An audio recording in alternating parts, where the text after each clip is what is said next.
जय श्री राधे।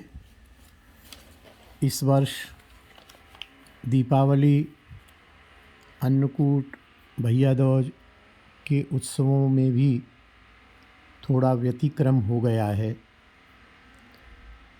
अमावस्या दीपावली वाले दिन सूर्य ग्रहण पड़ने से कुछ भ्रम उत्पन्न हो गए हैं।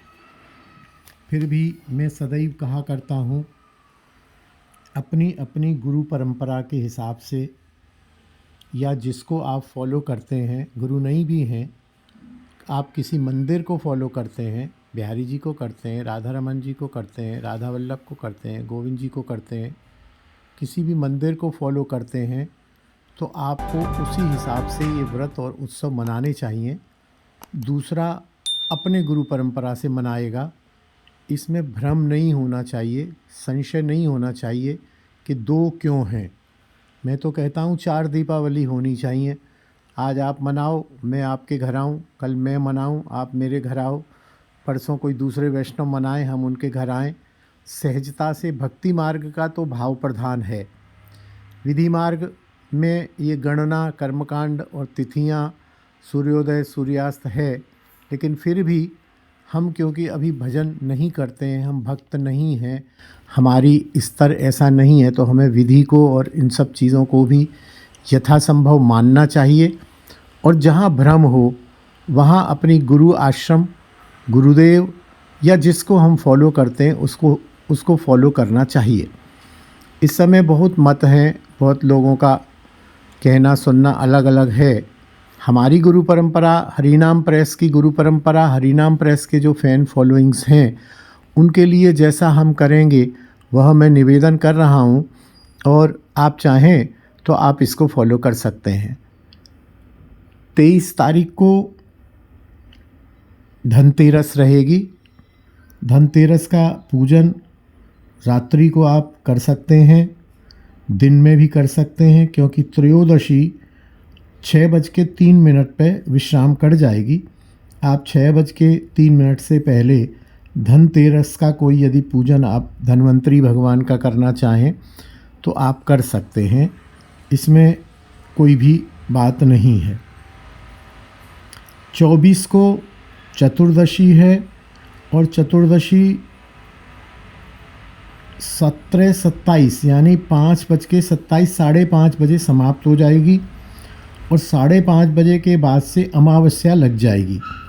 तो 24 को आप 5:30 बजे से लेके और कभी भी रात्रि तक, यद्यपि समय दिए हुए हैं हरिनाम प्रेस के पत्रा में, पूजन का निशीथ काल, प्रदोष काल आदि दिया हुआ है, फिर भी आप 24 को दीपावली मनाएं और दीपावली का पूजन करें 5:30 बजे बाद।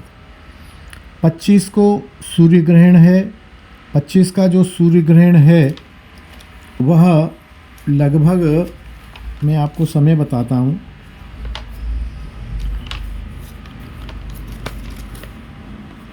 25 अक्टूबर को 2:29 लगभग 2:30 बजे स्पर्श करेगा, और ब्रज में दृश्य जो होगा वो 4:30 बजे दिखेगा, और मोक्ष जो है 6:30 बजे होगा। सूतक 24 अक्टूबर को 4:30 बजे प्रारंभ हो जाएंगे। भगवत सेवा आदि का विश्राम हो जाएगा, जहाँ विधि मार्ग से सेवा होती है मंदिरों आदि में। तो ग्रहण के लिए भी आप लगभग 4:30 से 6:30 अथवा 2:30 से 6:30 बजे तक ग्रहण को माने, और 2:30 से 6:30 बजे तक एक आसन पर बैठकर हरिनाम महामंत्र जप करें, कीर्तन करें। वृंदावन में हैं तो यमुना स्नान करें, खाने पीने से दूर रहें। गर्भवती स्त्रियां अंदर अंधकार में रहें, उनको सूर्य की रोशनी में नहीं आना चाहिए, क्योंकि सूर्य ग्रहण का प्रभाव उनके गर्भ में रहने वाले बच्चे पर पड़ सकता है। वे अंदर ही रहें, और अंदर अंधेरे कमरे में लेटी रहें, बैठी रहें। चाकू आदि या इस प्रकार का सब महिलाएं जानती हैं, प्रयोग न करें और सावधान रहें। वैष्णव लोग, बहुत अच्छा हो कि घर वाले मिलके संकीर्तन करें, नहीं तो थोड़ी थोड़ी देर, 4 घंटे का समय है, 4 घंटे संभव ना हो तो 2 घंटे जप कर लें, 2 घंटे संकीर्तन कर लें, 1 घंटा संकीर्तन कर लें। ठाकुर जी के पट बंद रहेंगे। आपका भाव हो तो ठाकुर जी के पट केवल खोल सकते हैं, अन्यथा पट बंद रहेंगे। निजी घर की बात कर रहा हूँ मैं।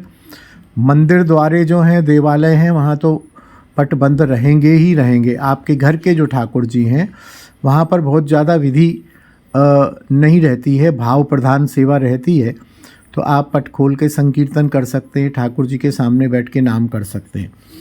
इसके बाद आप 24 को तो बता ही दिया दीपावली होगी।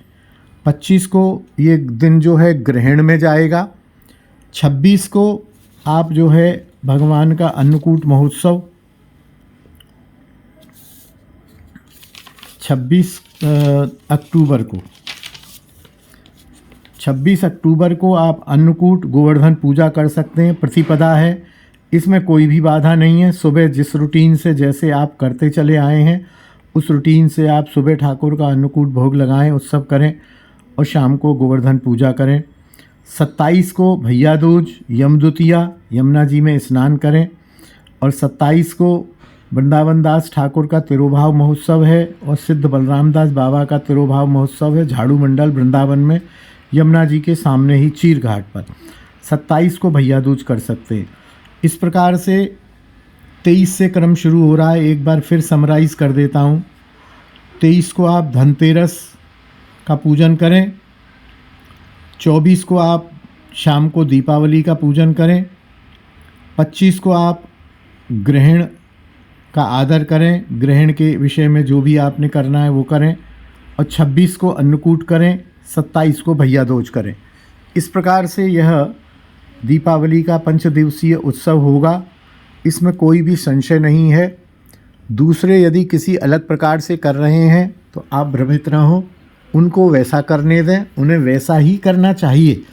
उनकी वैसी ही गुरु आज्ञा है, उनकी वैसी ही परंपरा है, उनका वैसा ही भाव है।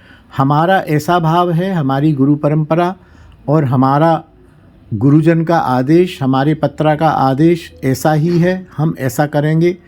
और आपसे मैं अनेक बार कहता हूँ कि जिस प्रकार, बहुत छोटा सा उदाहरण दे रहा हूँ, जिस प्रकार गोभी, आलू, टमाटर, भिंडी, गाजर 50 तरह की सब्जियाँ हैं, 50 तरह के खाद्य हैं, 50 तरह के कलर हैं, 50 तरह के फूल हैं, उसी तरह से 50 तरह की उपासना है, 50 तरह की साधना है और 50 तरह के विद्यार्थी हैं।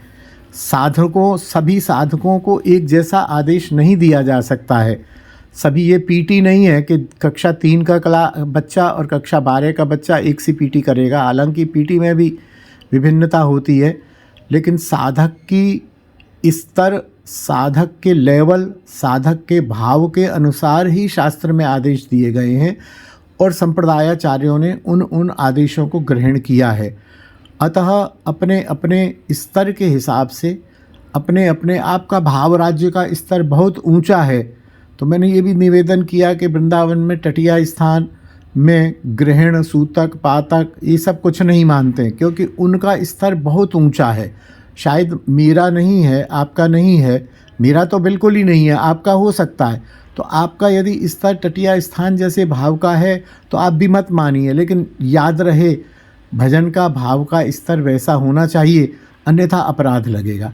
इसलिए अपने आप को, महाप्रभु जी की वाणी है, अमानिना मान देन, अपने आप को सबसे छोटा, सबसे हीन, सबसे कम साधक समझते हुए विनम्रतापूर्वक ठाकुर का जो भी उत्सव हो जाए वैसा करें। दीपावली पूजन में भी मैं कहता हूँ कि लक्ष्मी देवी जो हैं वो हमारी राधा रानी की अंशभूता हैं, क्योंकि मूल शक्ति जो हैं वो श्री राधा रानी ही हैं। तो लक्ष्मी हो या गणेश हो या नारायण हो, इन सबको पहले भगवान कृष्ण प्रिया प्रीतम को भोग लगा के इनको भोग लगाना चाहिए। प्रिया प्रीतम की आरती करके इनको आरती करनी चाहिए। प्रिया प्रीतम को चंदन तिलक आदि देके इनका चंदन तिलक करना चाहिए। ये वैष्णव रीति है। आपका मन ना माने तो ना माने, कोई बात नहीं है, कभी मानने लगेगा। वैष्णव रीति यही है कि प्रिया प्रीतम के ही सब ये सेवक हैं, अधिकारिक दास हैं, अंश हैं।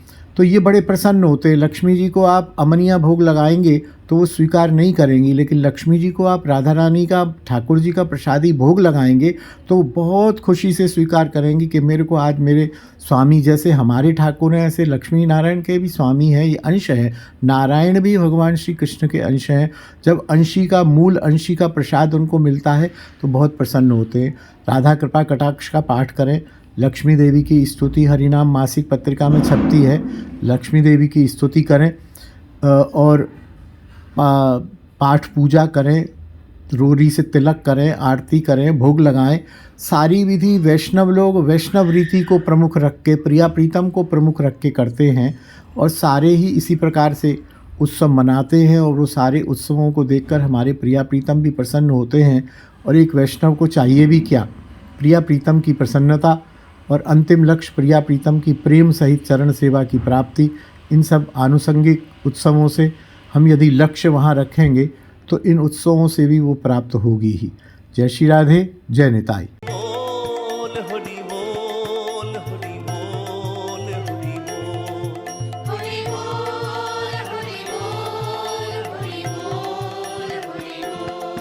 हरि बोल।